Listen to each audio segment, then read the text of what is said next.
정혜수는 새벽 5시에 눈을 떴다. 30년 동안 변하지 않은 습관이었다. 무릎과 허리에서 뻐근한 통증이 올라왔지만 그녀는 이를 악물고 몸을 일으켰다. 침대 옆 탁자 위에는 관절염 약이 놓여 있었다.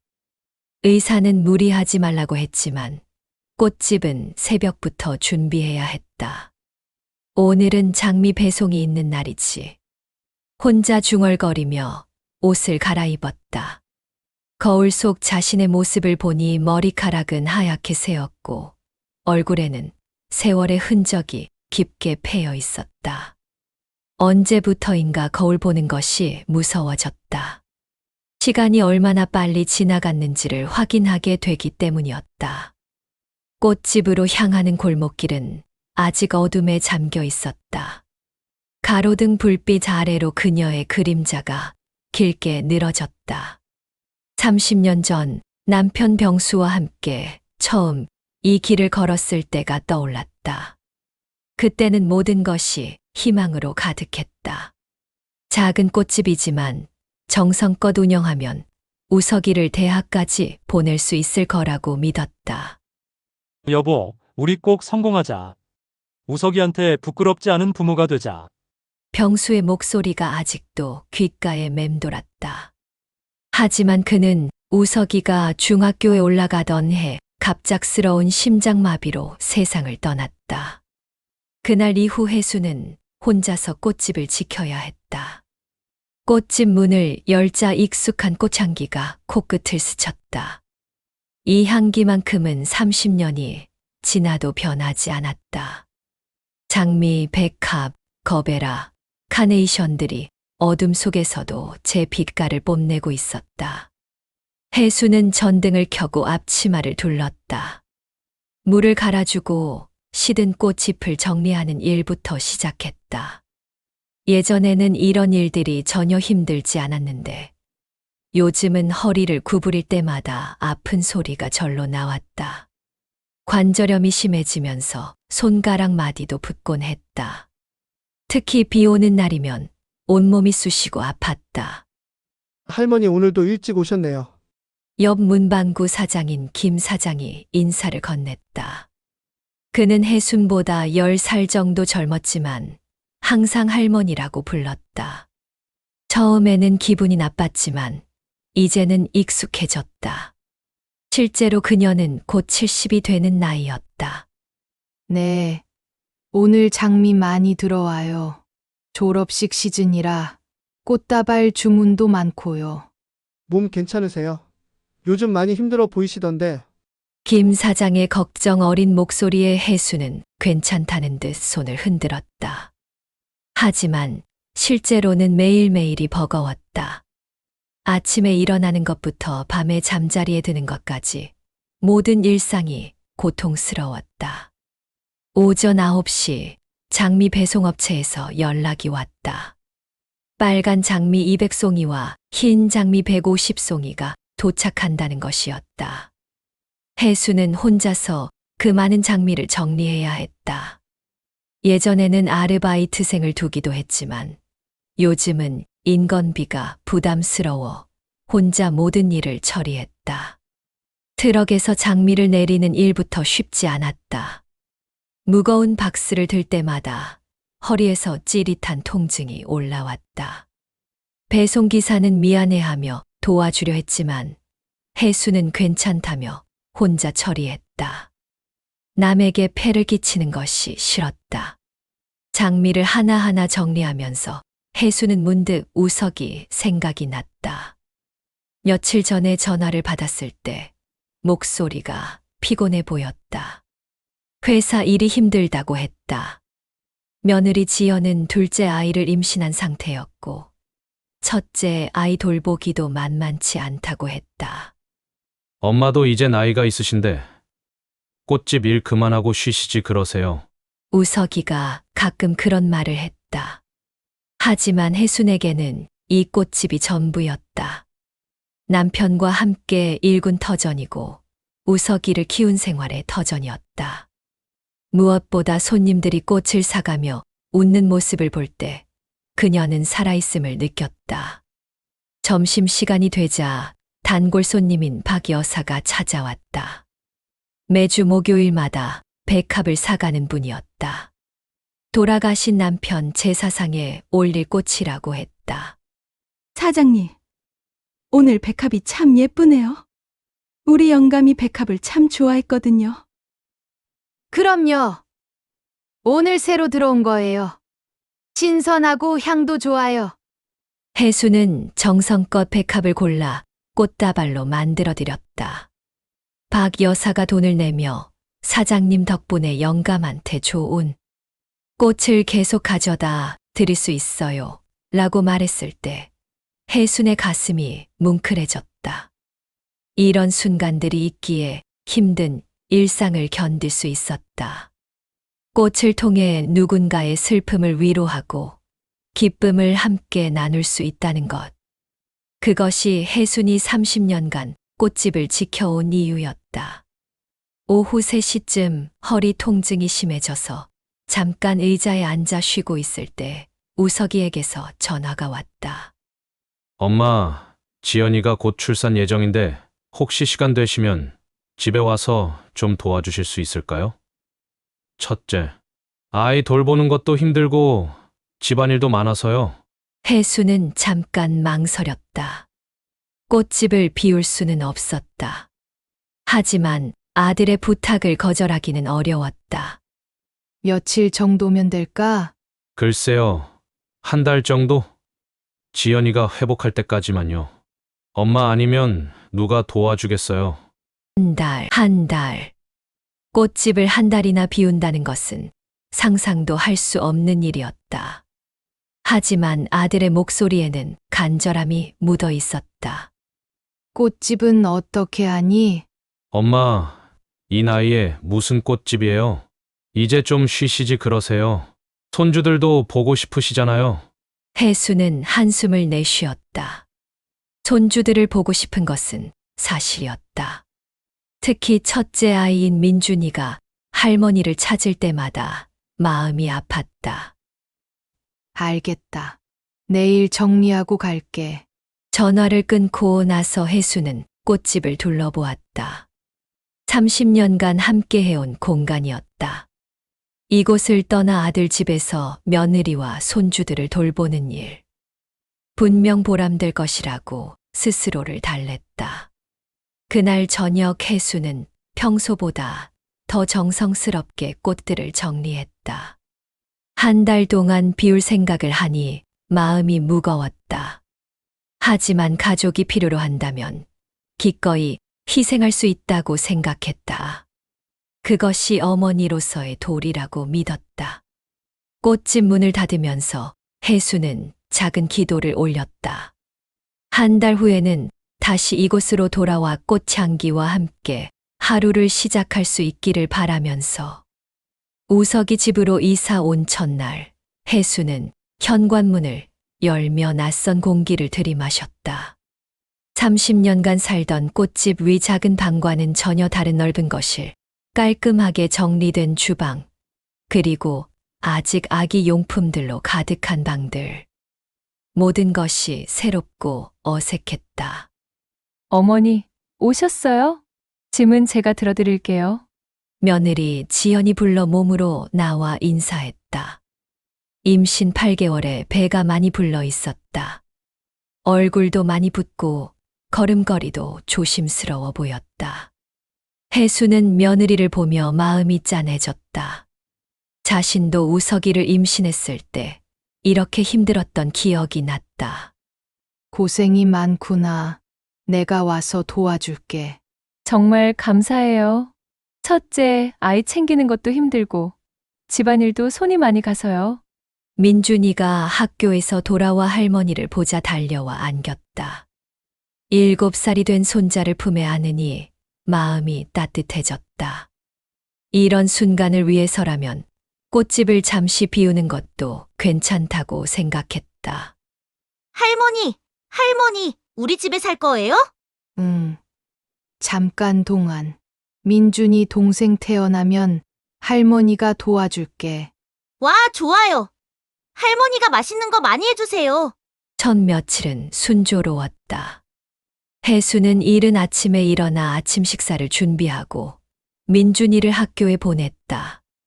지연은 몸이 무거워서 대부분의 시간을 침실에서 보냈고 혜수는 자연스럽게 집안의 모든 일을 맡게 되었다. 청소, 빨래, 음식 준비까지. 꽃집에서 하던 일과는 성격이 달랐지만 가족을 위한 일이라는 생각에 기쁜 마음으로 했다. 특히 민준이가 할머니 요리가 엄마보다 맛있어요 라고 말할 때면 뿌듯함을 느꼈다. 하지만 일주일이 지나면서 상황이 조금씩 달라지기 시작했다. 지연이 둘째를 출산한 후 산후조리원에서 돌아오면서부터였다. 갓 태어난 손녀 민서를 보며 혜수는 감동했다. 30년 전 우석이를 처음 안았을 때 그 느낌이 고스란히 되살아났다. 어머니, 정말 고생 많으셨어요.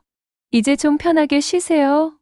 지연의 말에 혜수는 고개를 끄덕였다. 하지만 신생아가 있는 집에서 쉰다는 것은 불가능한 일이었다.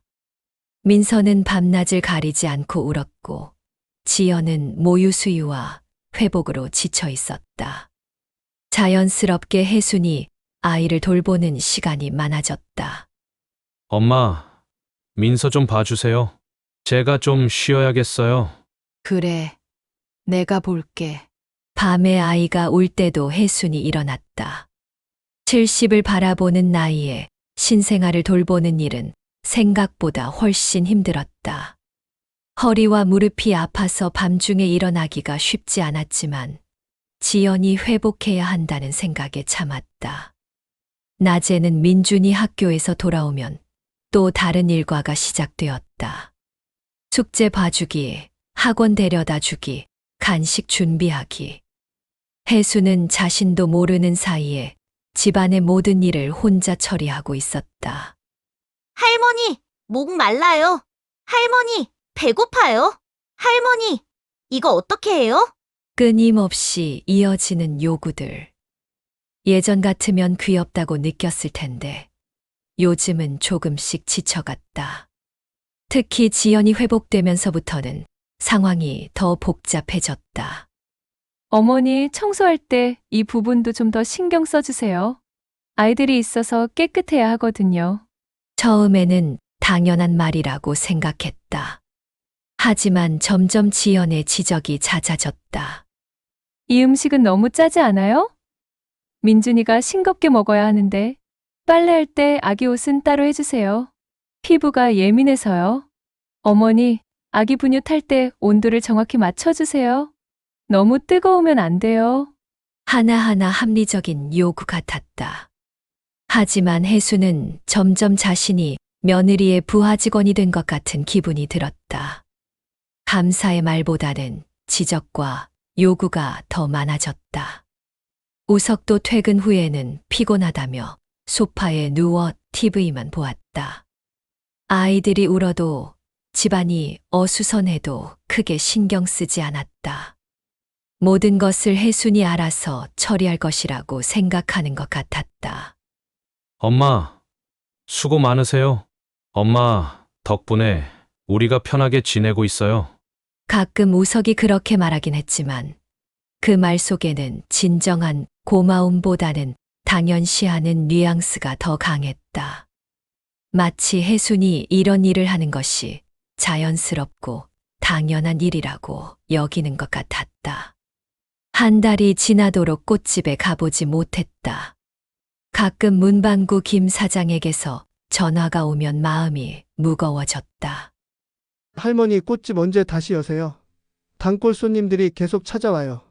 조금만 더 기다려주세요. 가족 일이 좀 있어서. 전화를 끊으면서 혜수는 한숨을 내쉬었다. 방 여사는 어떻게 지내고 있을까? 매주 목요일마다 백합을 사가던 분이 지금은 어디서 꽃을 사고 있을까? 어느 날 저녁 지연이 친구들과 전화 통화를 하는 소리를 우연히 들었다. 응, 시어머니가 와서 도와주고 계셔? 정말 편해. 애들 다 맡겨두고 나는 쉬기만 하면 되니까. 그 말을 들으며 혜수는 가슴이 답답해졌다. 도와준다는 표현이 아니라 맡겨둔다는 표현. 자신이 무료 육아 도우미가 된 것 같은 기분이었다. 밤늦게 민서가 울어서 달래고 있을 때 혜수는 문득 꽃집이 그리워졌다. 새벽에 일어나 꽃들에게 물을 주고 시든 꽃잎을 정리하던 그 평온한 시간들이. 비록 몸은 힘들었지만 마음만큼은 자유로웠던 그 시간들이. 잠깐만이야. 조금만 더 참자. 혜수는 스스로를 다독이며 아이를 재웠다. 하지만 마음 한구석에서는 이상한 예감이 들기 시작했다. 과연 이 상황이 언제까지 계속될 것인지, 그리고 자신은 언제쯤 다시 꽃집으로 돌아갈 수 있을지에 대한 불안감이 점점 커져갔다. 이틀 뒤 지연이 조심스럽게 말을 꺼냈다. 어머니, 혹시 좀 더 계실 수 있으세요? 아직 민서가 너무 어려서 혼자 보기가 힘들어요. 그리고 민준이도 할머니한테 너무 잘 따르고. 혜수는 대답하지 못했다. 잠깐이라고 했던 것이 점점 길어지고 있었다. 그리고 가족들은 이 상황을 너무나 당연하게 받아들이고 있었다. 마치 혜순에게는 자신만의 삶이 없는 것처럼.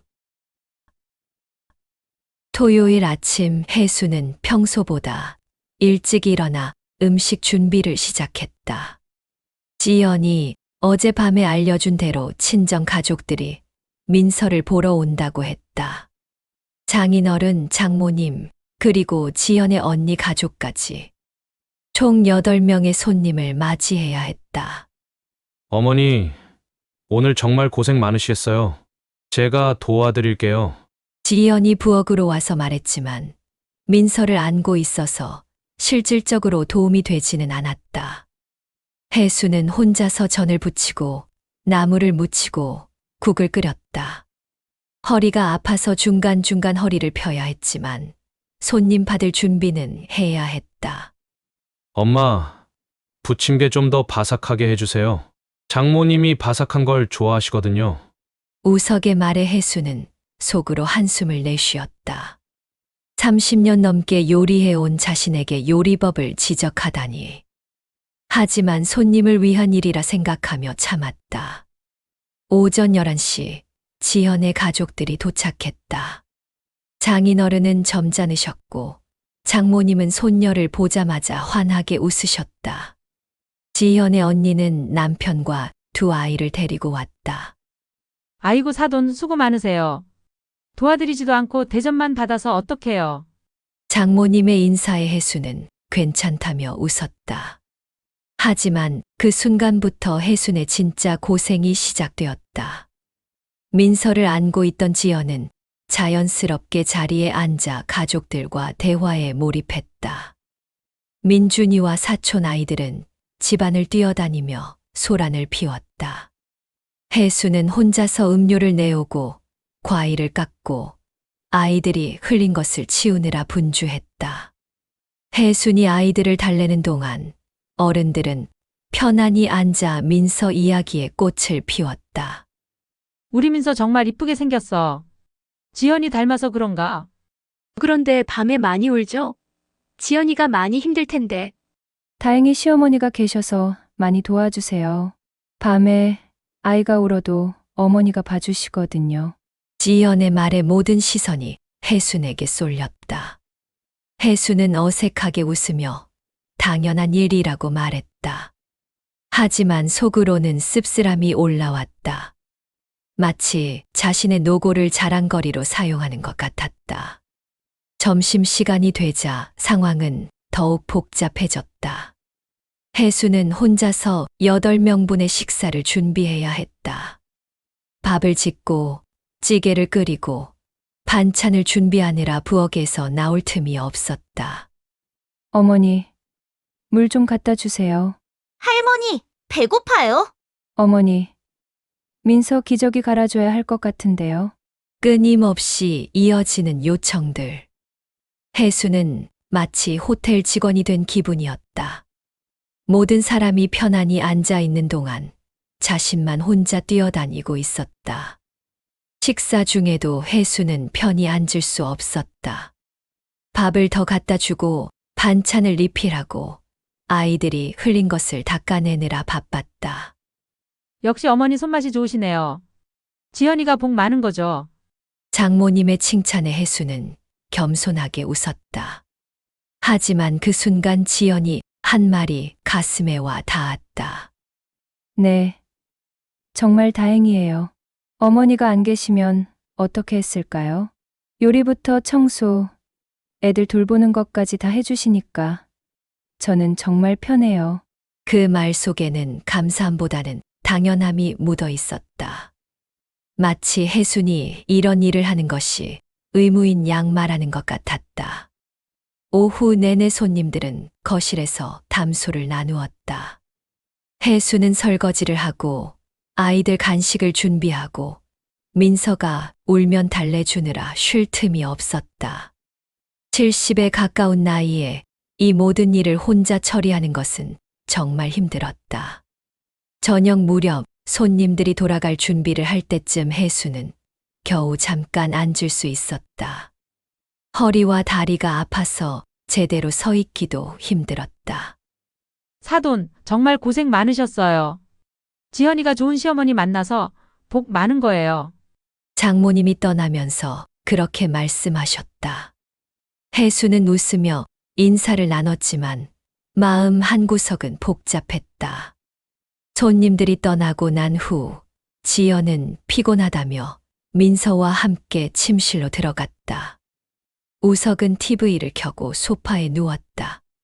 아무도 설거지나 뒷정리를 도와주려 하지 않았다. 혜수는 혼자서 설거지를 하고 어질러진 거실을 정리했다. 손님들이 사용한 그릇들, 아이들이 흘린 과자 부스러기, 여기저기 놓인 물컵들, 모든 것을 혼자 치워야 했다. 역시 어머니가 계시니 집안이 든든하네요. 정리를 마치고 거실로 나온 지연이 말했다. 하지만 그 말 속에는 진정한 고마움보다는 당연시하는 뉘앙스가 더 강했다. 그날 밤 혜수는 친구 금자에게 전화를 걸었다. 목소리에 피로가 묻어났다. 금자야, 나 정말 힘들어. 왜? 뭔 일 있어? 내가 식모가 된 기분이야. 아침부터 밤까지 쉴 틈 없이 일만 하고 있어. 그런데 아무도 고맙다는 말을 진심으로 안 해. 혜순의 목소리에 눈물이 섞였다. 하루 종일 쌓인 피로와 서러움이 한꺼번에 터져 나왔다. 아이고, 혜순아, 내가 없으면 아무것도 못하게 키운 내 아들이 문제지. 어머니를 그렇게 부려먹다니. 금자의 말에 혜수는 더욱 눈물이 나왔다. 정말 자신이 아들에게 무엇인가 잘못 가르친 것일까? 아니면 자신이 너무 당연하게 모든 것을 해주었던 것일까?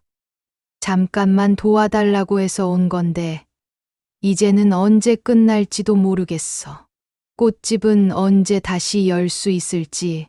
혜순아, 너무 참지 마. 내 삶도 소중한 거야. 70이 다 돼가는 나이에 애들 육아 도우미 노릇할 나이가 아니야. 금자의 말이 마음에 와 닿았다. 정말 자신이 너무 참고만 있었던 것일까? 가족을 위해서라면 무엇이든 희생해야 한다고 생각했는데 그것이 과연 올바른 일일까? 전화를 끊고 난 후 혜수는 창밖을 바라보았다. 꽃집이 있는 골목이 보였다. 어둠 속에서도 꽃집 간판이 희미하게 보였다. 30년간 자신과 함께했던 그 공간이 그리웠다. 새벽에 민서가 울어서 일어났을 때 혜수는 문득 깨달았다. 이 상황이 계속되면 자신은 진짜 다른 사람이 되어버릴 것 같았다. 꽃집 주인 정혜순이 아니라 그저 누군가의 부모, 누군가의 시어머니, 누군가의 육아도우미로만 존재하게 될 것 같았다. 아이를 달래면서 혜수는 조용히 중얼거렸다. 이게 정말 내가 살아야 할 삶일까? 그 질문에 대한 답을 찾기 위해 혜수는 긴 밤을 지새웠다. 월요일 오후 혜수는 민서를 재우고 민준이 학원에 간 사이 잠깐 쉬려고 했다. 허리 통증이 심해져서 관절염 약을 먹고 소파에 앉아 있었다. 지연은 친구와 전화 통화를 하느라 방에 들어가 있었고 우석은 아직 퇴근 전이었다. 그때 우석의 서재에서 지연의 목소리가 들려왔다. 문이 반쯤 열려 있어서 대화 내용이 고스란히 들렸다. 언니, 정말 편해. 시어머니가 계시니까 나는 아무것도 안 해도 돼. 애기 봐주시고, 밥도 해주시고, 청소까지 다 해주셔. 혜수는 귀를 기울였다. 며느리가 친구들과 어떤 이야기를 하는지 궁금했다. 우리 엄마? 엄마는 아기 돌보느라 못 오시니까 다행이지. 만약에 우리 엄마까지 오시면 정말 복잡해질 뻔했어. 우리 엄마는 간섭이 심하거든.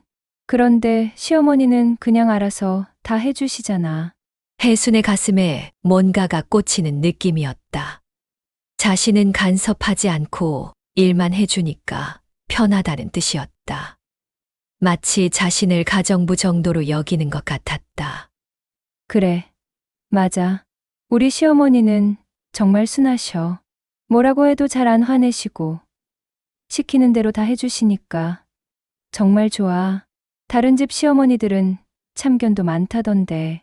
전화 너머로 친구의 목소리도 들렸다. 그런데 언제까지 계실 거야? 글쎄, 최대한 오래 계셨으면 좋겠는데 아직 민서가 어리잖아. 그리고 민준이도 할머니를 너무 좋아해서 떠나시면 애가 서운해할 것 같아. 남편은 뭐라고 해? 우석이도 당연하다고 생각해. 엄마가 안 계시면 우리가 어떻게 해? 이러면서. 그때 현관문이 열리는 소리가 들렸다. 우석이 퇴근한 것 같았다. 지연은 서둘러 전화를 끊었다. 여보 왔어요? 일찍 오셨네. 응. 오늘 일찍 끝났어? 엄마는? 혜수는 여전히 소파에 앉아 있었지만 마음은 복잡했다. 방금 들은 대화가 계속 머릿속을 맴돌았다. 엄마, 고생 많으세요. 오늘도 민서 잘 봐주셨죠? 우석이 혜순에게 인사를 건넸다. 하지만 그 말조차 이제는 진심 어린 감사보다는 습관적인 인사말로 들렸다. 저녁 준비를 하면서 혜수는 계속 그 대화를 떠올렸다. 시키는 대로 다 해준다. 순하다. 참견하지 않는다. 이런 표현들이 칭찬이 아니라 자신을 평가하는 기준처럼 느껴졌다. 저녁 식사 시간, 분위기는 평소와 다를 바 없었다. 우석은 회사 얘기를 했고 지연은 민서 얘기를 했다. 민준이는 학교에서 있었던 일들을 신나게 떠들었다. 하지만 혜순만은 마음이 무거웠다. 어머니, 이 국 좀 싱겁지 않아요? 소금 좀 더 넣어주세요. 지연의 말에 혜수는 묵묵히 부엌으로 가서 소금을 가져왔다. 예전 같으면 당연하게 했을 일이었는데 오늘은 왠지 기분이 나빴다. 어머니, 내일 민준이 학원 픽업 부탁드려도 될까요? 제가 민서 예방접종 때문에 병원에 가야 해서요. 그래, 알겠다. 혜수는 짧게 대답했다. 우석과 지연은 혜순의 기분 변화를 눈치채지 못했다. 아니, 관심이 없었던 것 같았다. 이틀 뒤 혜순은 우석의 서재에서 또 다른 대화를 엿듣게 되었다. 이번에는 우석과 지연이 함께 이야기하고 있었다. 여보, 어머니 언제까지 계실 거예요? 왜? 불편해? 아니요. 그게 아니라 제 친구들이 자꾸 부러워해서요. 시어머니가 와서 애 다 봐주고 집안일 다 해주니까 얼마나 편하냐고. 그러게, 우리 엄마 정말 고마우셔. 다른 엄마들은 와서 이것저것 참견하고 간섭한다던데, 우리 엄마는 그런 거 없이 그냥 묵묵히 일만 해주시잖아. 맞아요. 정말 다행이에요. 그런데 언제까지 계실 수 있을까요? 글쎄, 엄마한테 직접 물어보기는 뭐하고, 아마 우리가 필요하다고 하면 계속 계실 거야? 엄마 성격상. 꽃집은 어떻게 해요? 아, 그거? 엄마 나이에 무슨 꽃집이야. 이제 좀 쉬셔야지. 손주들 돌보는 게 훨씬 보람 있을 거야. 혜수는 문 뒤에서 몸이 떨리는 것을 느꼈다. 엄마 나이에 무슨 꽃집이야 라는 우석의 말이 가슴 깊숙이 박혔다. 30년간 자신과 함께했던 꽃집, 우석이를 키우며 함께 일궈온 그 공간을 그렇게 쉽게 말하다니. 그런데 어머니가 평생 일만 하셨잖아요. 이런 집안일 하는 게 오히려 보람일 거예요. 사회생활 같은 거죠. 지연의 말에 혜수는 더욱 충격을 받았다. 자신의 일을 사회생활 정도로 치부하다니. 꽃집 운영이 단순한 취미나 시간 때우기 정도로 여기는 것 같았다. 맞아. 엄마는 평생 일만 했으니까 이런 게 오히려 편할 거야. 애들 보는 것도 좋아하시고. 우석의 말에 혜수는 더 이상 들을 수 없어서 조용히 자리를 떠났다. 방으로 돌아와 침대에 앉으니 눈물이 나왔다. 평생 일만 했으니까 이런 게 보람일 거야. 그 말이 계속 머릿속을 맴돌았다. 자신이 꽃집에서 느꼈던 보람, 손님들과 나눈 따뜻한 마음들, 그 모든 것들이 아들에게는 그저 일에 불과했던 것일까. 그날 밤 민서가 울어서 혜순이 일어나 아이를 달래고 있을 때였다. 지연은 깊이 잠들어 있었고 우석도 코를 골며 자고 있었다. 혜순 혼자서 아이를 안고 방 안을 걸어 다니며 달래고 있었다. 아이가 겨우 잠들어서 침대에 눕히고 나서 혜순은 거실로 나왔다. 어둠 속에서 창밖을 바라보니 꽃집이 있는 골목이 보였다. 문득 그곳이 간절하게 그리워졌다. 다음 날 아침 혜수는 결심을 했다. 더 이상 참을 수 없었다. 아침 식사를 준비하면서도 가슴이 두근거렸다. 우석아, 네, 엄마. 엄마가 좀 할 말이 있다. 우석과 지연이 혜순을 바라보았다. 평소와 다른 진지한 목소리에 두 사람 모두 긴장한 것 같았다. 엄마는 너희 집 식모가 아니야. 갑작스러운 말에 우석과 지연이 당황했다. 엄마, 갑자기 왜 그러세요? 잠깐 도와달라고 해서 온 거지. 평생 여기 있으려고 온 게 아니야. 나도 내 삶이 있어. 내 꽃집도 있고. 우석의 얼굴이 당황스러워졌다. 엄마, 무슨 말씀을? 너희가 하는 말 다 들었어. 엄마가 순해서 좋다.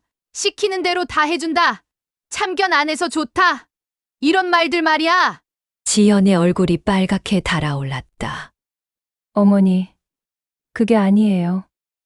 저희가 그리고 내 나이에 무슨 꽃집이냐고. 30년 동안 너를 키우면서 지켜온 그 꽃집을 그렇게 말하니? 우석이 변명하려 했다. 엄마, 제가 그런 뜻으로 한 말이 아니에요. 그럼 무슨 뜻이야? 엄마 아니면 누가 해요? 라고 말하면서 혜순의 목소리가 떨렸다. 쌓였던 감정이 한꺼번에 터져 나오는 것 같았다. 나도 70이 다 돼가는 나이야. 내 허리도 아프고 무릎도 아파. 그런데 밤낮으로 애 돌보고 집안일하고 언제까지 일해야 하는 거야? 어머니, 저희가 감사하게 생각하고 있어요. 지연이 조심스럽게 말했다. 감사. 정말로? 아니면 당연하다고 생각하는 거 아니야? 혜순의 질문에 두 사람은 대답하지 못했다. 다른 집 시어머니들은 몇 달씩 같이 산다고 했지. 그러니까 나도 그래야 한다는 거야?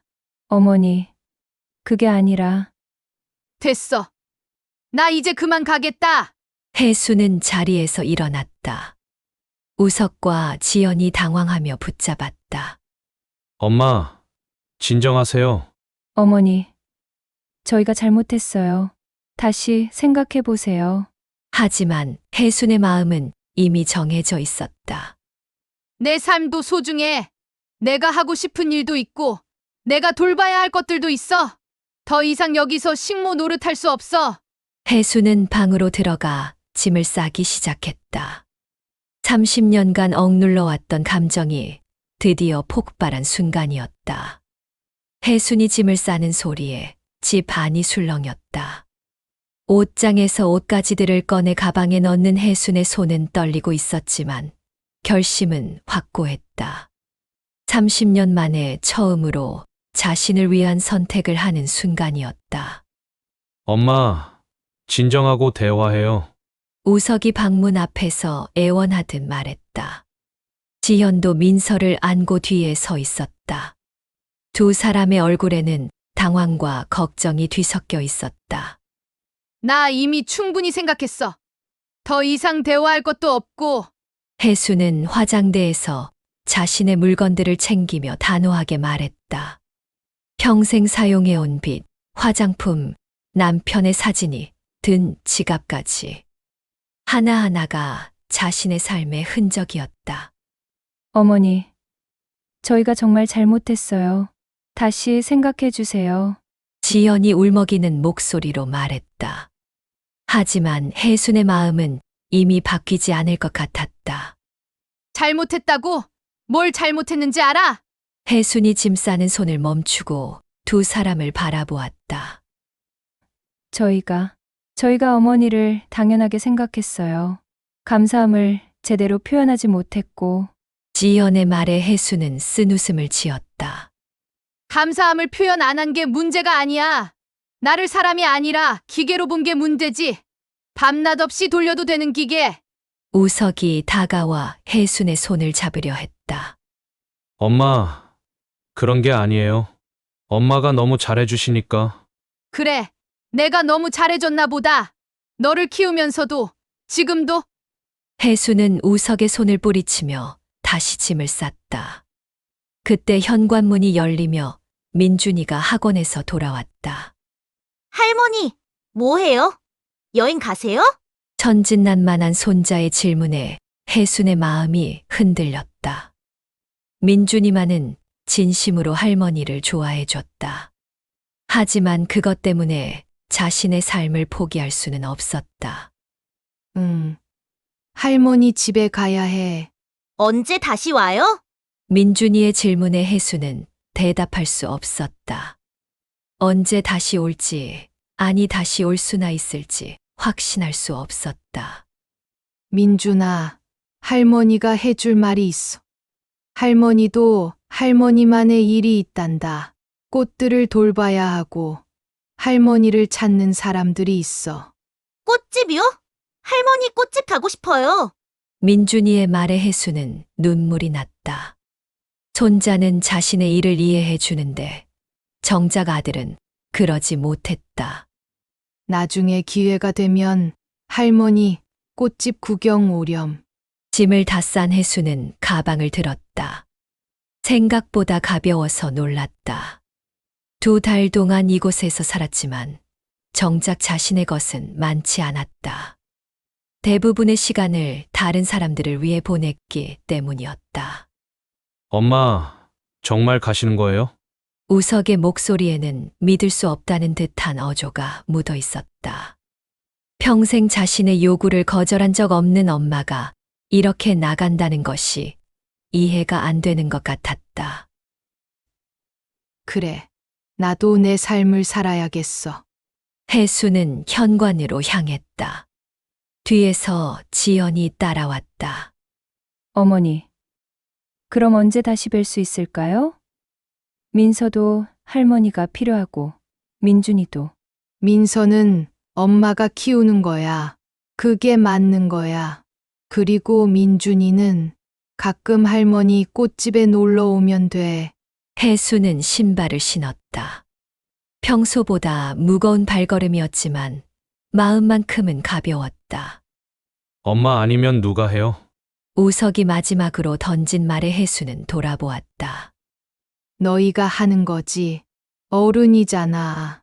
내가 아빠가 됐으면 아빠 노릇을 해야지. 언제까지 엄마한테 의존할 거야. 그 말을 마지막으로 혜수는 집을 나섰다. 뒤에서 지연이 우는 소리와 민준이가 할머니 하고 부르는 소리가 들렸지만 돌아보지 않았다. 택시를 타고 꽃집으로 가는 동안 혜순의 마음은 복잡했다. 과연 자신이 한 선택이 옳은 것일까? 손주들을 버리고 나온 것은 아닐까? 하지만 동시에 오랜만에 느끼는 자유로움도 있었다. 꽃집 앞에 도착했을 때는 해가 지고 있었다. 2달 동안 문을 닫아둔 꽃집은 쓸쓸해 보였다. 하지만 혜순에게는 집보다 반가웠다. 문을 열고 들어서니 꽃향기 대신 먼지 냄새가 났다. 시든 꽃들과 말라버린 화분들이 혜순을 맞았다. 마음이 아팠지만 다시 살려낼 수 있다는 희망도 있었다. 이제 시작이야. 혜순은 혼자 중얼거리며 앞치마를 둘렀다. 비록 허리는 아팠지만 마음만큼은 한결 가벼웠다. 다음 날 아침 혜순은 새벽 5시에 일어났다. 오랜만에 느끼는 설렘이 있었다. 꽃집을 다시 정리하고 새로운 꽃들을 들여와야 했다. 문방구 김 사장이 일찍 와서 인사를 건넸다. 할머니 돌아오셨네요. 그동안 어디 계셨어요? 단골 손님들이 계속 찾아왔거든요. 가족들 좀 도와주고 있었어요. 이제 다시 시작하려고요. 다행이에요. 박 여사님도 계속 오셨는데 꽃집이 문을 닫아서 많이 아쉬워하셨어요. 박 여사 이야기를 들으니 마음이 따뜻해졌다. 자신을 기다려준 사람들이 있다는 것만으로도 힘이 났다. 오전 내내 꽃집을 청소하고 정리했다. 허리가 아파서 자주 쉬어야 했지만 예전보다 마음이 가벼웠다. 누군가의 눈치를 보지 않고 자신의 속도대로 일할 수 있다는 것이 이렇게 소중한 줄 몰랐다. 점심시간쯤 우석에게서 전화가 왔다. 엄마, 밥은 드셨어요? 먹었다. 엄마, 저희가 정말 잘못했어요. 다시 와주시면 안 될까요? 혜수는 잠시 망설였다. 아들의 목소리에서 진정한 후회가 느껴졌다.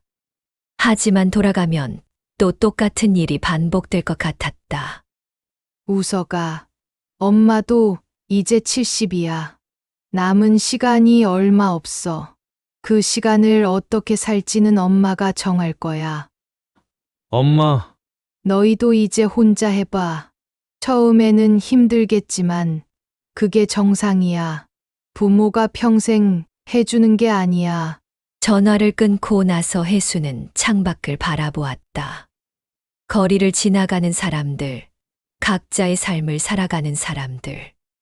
자신도 이제 그들처럼 자신만의 삶을 살아가고 싶었다. 오후에 박 여사가 찾아왔다.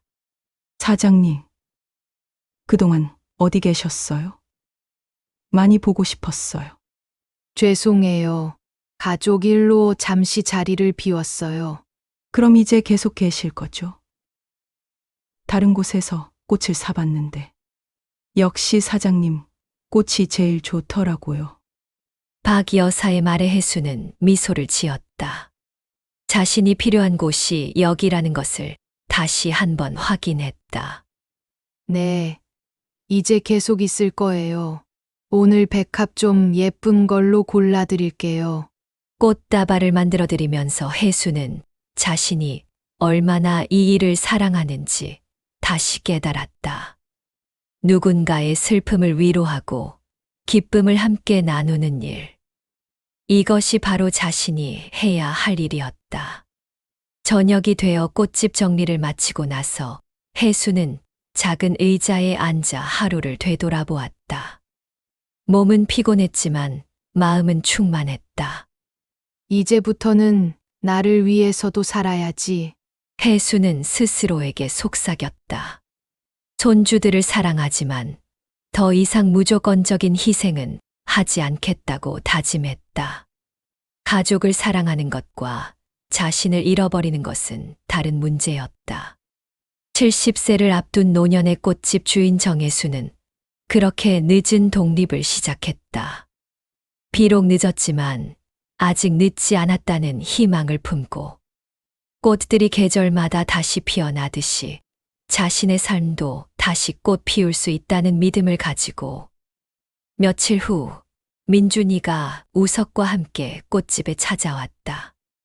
아이는 할머니를 보자 달려와 안겼다. 할머니, 보고 싶었어요.